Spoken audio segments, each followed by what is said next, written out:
What are you most excited in your everyday life about?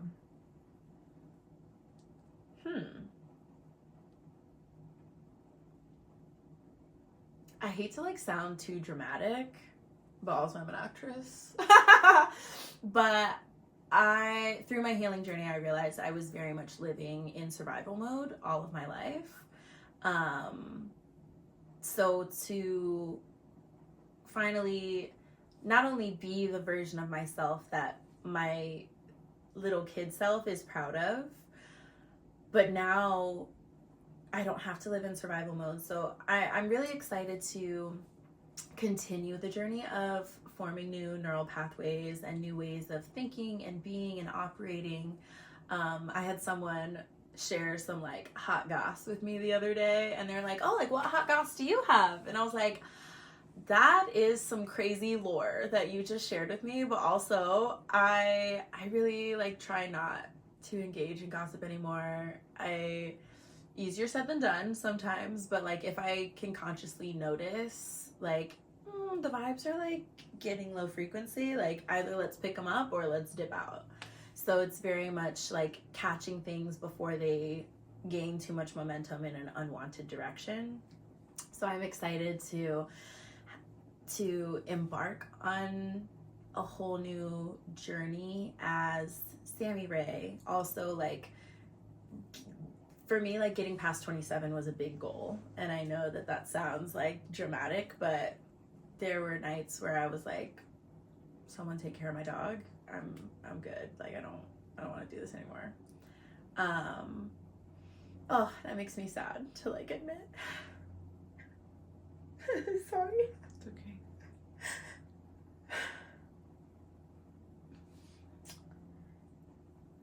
I'm sure a lot of people can relate to this. Yeah.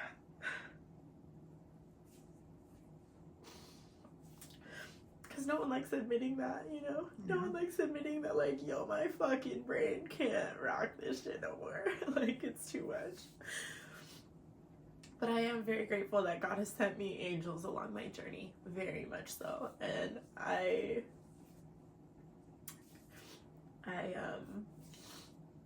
am very excited to pay homage to my best friend, because people said I kept her strong. She was one of the baddest bitches. She still is. Anytime I see a butterfly, I know that that's her, period.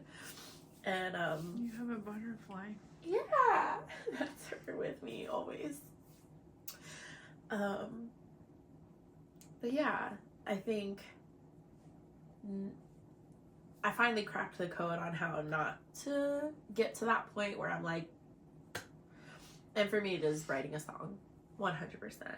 And I remember the last night that I ever really contemplated going the full 100. And there was a spider. I was sitting in the bathtub, and I had visions, very dark visions of ooh, and I had a roommate at the time, and I was like, I don't want to traumatize my roommate. My roommate would have to find me one day. That's not cool, And even then, I'm still thinking about other people, where I'm just oh, I don't want to be a burden to anyone.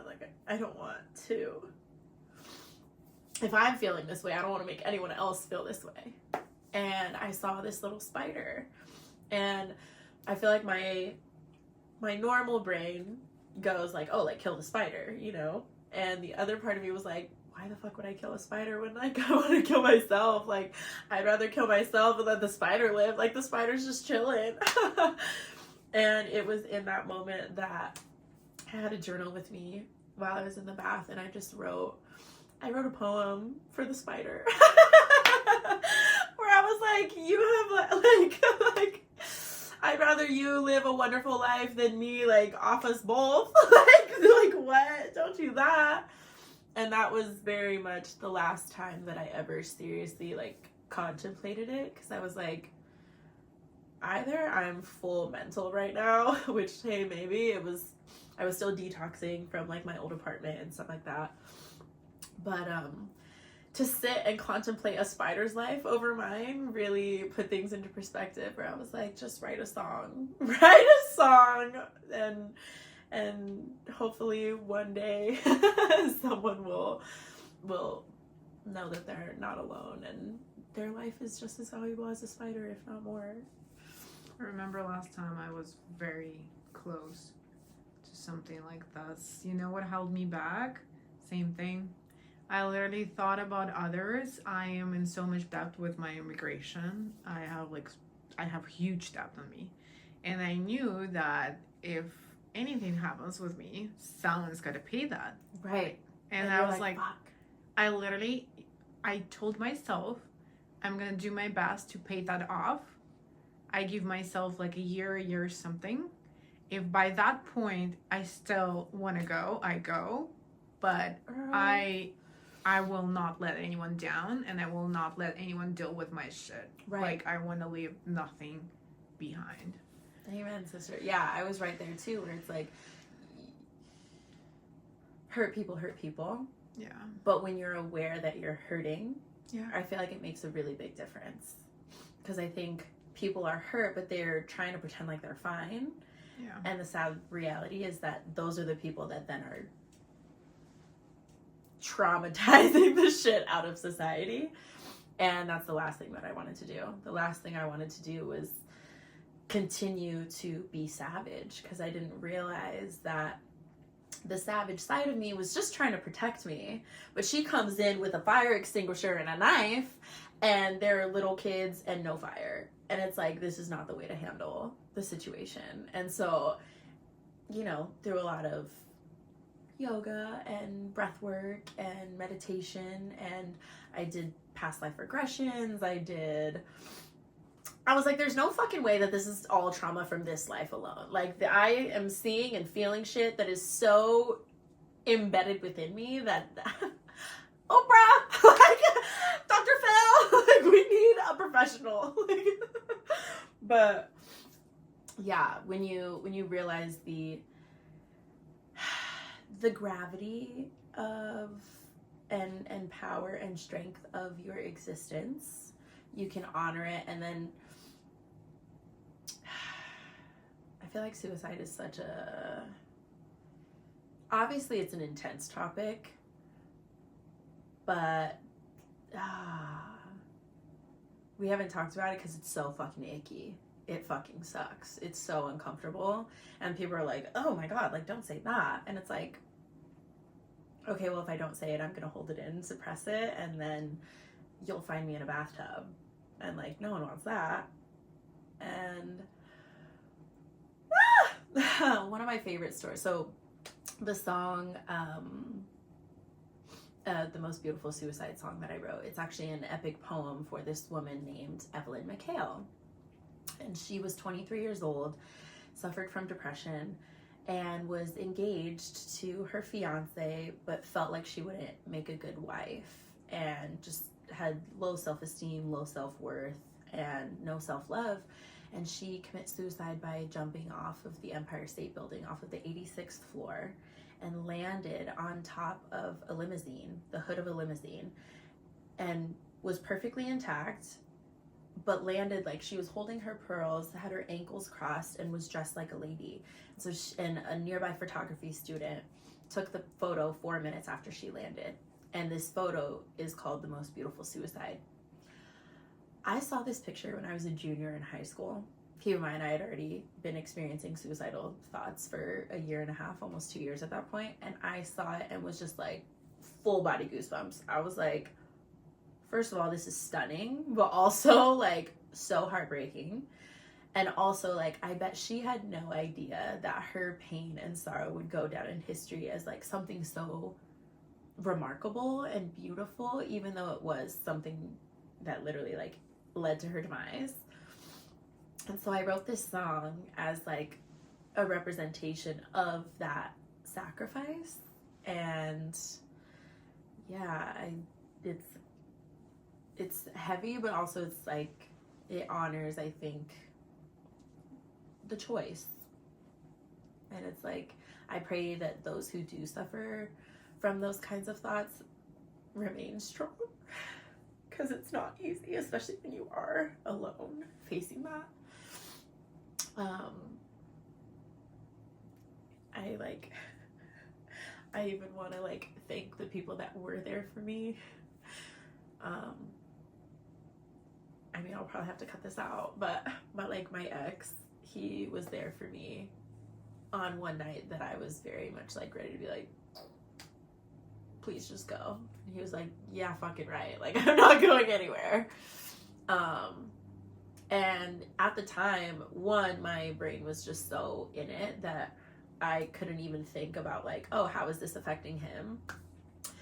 And sure enough, like he had the same thoughts years ago, and he'd been battling that same demon. And 2 weeks later found myself roles reversed, helping him through a space where he's like, fucking A, and I'm like, fuck, like, well, not only did I just trigger him, but now like it was just so blatant that like it's so easy to feel in those moments like, fuck, I feel alone, I feel like no one gets me, I feel like the world is caving in on me. And then to see the man that I love like not only be there for me, but then 2 weeks later be suffering in the same way, I was like, fuck, like this is not what I want. Like, how do I change this energy? How do I flip this around? And yeah, we had to separate, but he was there for me and got me to a space where I could heal and I could get my mental health back under control. And that was the greatest gift I've ever received.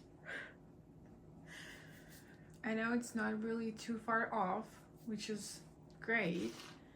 But I'm sure there is something you want to tell yourself for the moment when you have all those songs released.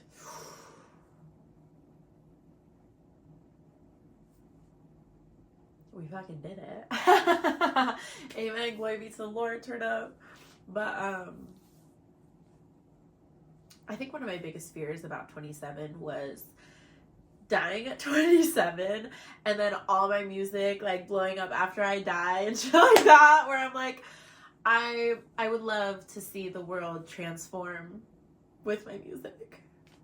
But you know, if it, God forbid, wasn't in the plans to work out that way,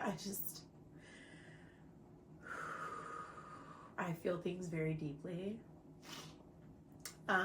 And I think it would be a shame to not be able to share the good, bad, and the ugly of all of it, of life in general. I think life is such a beautiful gift, but also it is a motherfucker. It is hard. It can be really difficult to... I was even sharing with you like how it's scary to share such vulnerable art, because I think a lot of people are used to hearing a 3-minute radio bop hit and moving on with their day, and you know, they leave it at that, which is awesome, and I love music like that as well. But for my emo fam, I think being able to sit in the uncomfortable feelings with someone means so much more than being like, hey, can you turn that off? It makes me uncomfortable. I'm like, oh, I'm sorry my depression makes you uncomfortable. Like, so fucking sorry, bitch. Let me just go back into the closet or back into my shower and cry by myself. And I think too, like, releasing Sister Sister is, I'm so excited for women to just have an anthem, whether, because I've actually met quite a few people who have lost their best friend and lost, you know, someone that they view as family. And no one teaches how the fuck to go on from that. They're just like, oh, fuck, like, that sucks. And like, yeah, it does suck. Like, it fucking sucks. Like, it makes me angry. And it makes me depressed, and it makes me suicidal, and it makes me all these fucking things that I wish I didn't feel. But that's how we're feeling. So what do we do to cope? Well, I have some music, guys. I pray that this helps you and turn up. Period. Period. Oh, I love you so much. Aw, I'm so grateful that you're here. that was beautiful. Thank you for never giving up on yourself. Because Thank you, now we get to be here. Yeah, that was so meant to happen. Yeah, amen. Also, let me reintroduce myself. I'm Maria. I'm gonna make you cry, and I'm gonna make you deep, and I'm gonna make you go to places that you didn't know you were going today. Yeah, 100%. We love that. That's what we need. Amen.